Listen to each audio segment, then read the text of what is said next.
Hi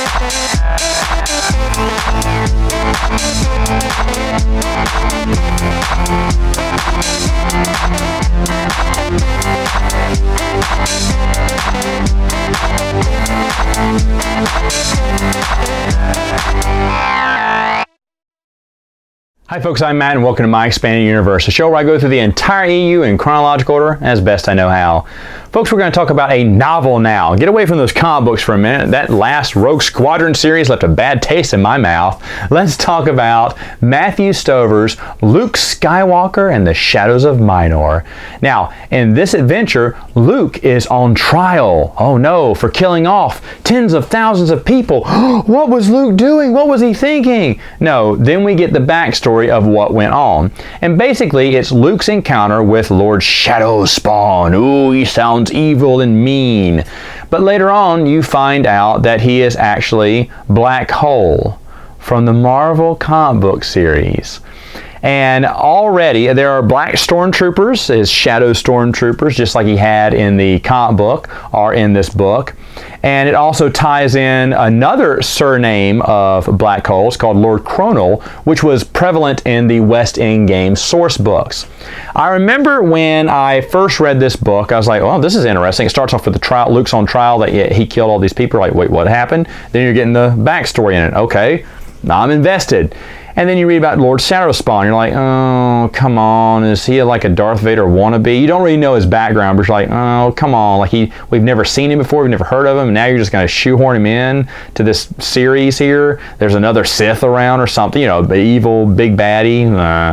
And then you find out it's Black Hole. And that's when I put the book down, called my buddy Bruce and went, dude, they're connecting things to the Marvel comic books. At this point in time, the Marvel comic books were slowly getting elevated from secondary canon to S canon to C canon. And this was one of the books that really took it that big step in, one of the first steps in.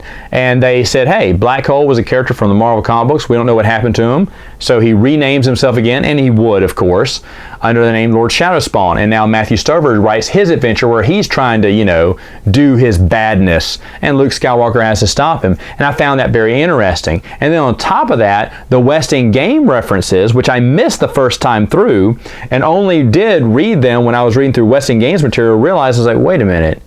I remember that being in the Luke Skywalker book. Holy cow! I mean, everything was just amazing to me when I read those West End Game books later on. I was like, shut up. People have been referencing those for years. Now, Matthew Stover doesn't surprise me. He is a fantastic author. Yes, I don't like Shatterpoint. I can't stand it.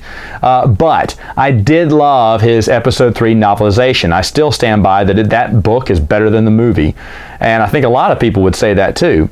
Now, this book is another good solid hit because he loved the comic book series too. He said, I want to connect that comic book series in, which everyone was politely ignoring at the time. It wasn't that it wasn't canon. Well, some of it wasn't at the time. Like I said, a lot of it has secondary canon status, but he started really elevating it, you know, more stuff into it. And that's what got everyone putting they said, yeah, we can fix this whole thing. It ends with Jason Fry's Essential Guide to Warfare, who tied in all the last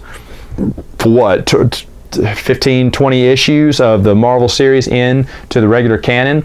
But Matthew Stover does a fantastic job building up the backstory of Black Hole here.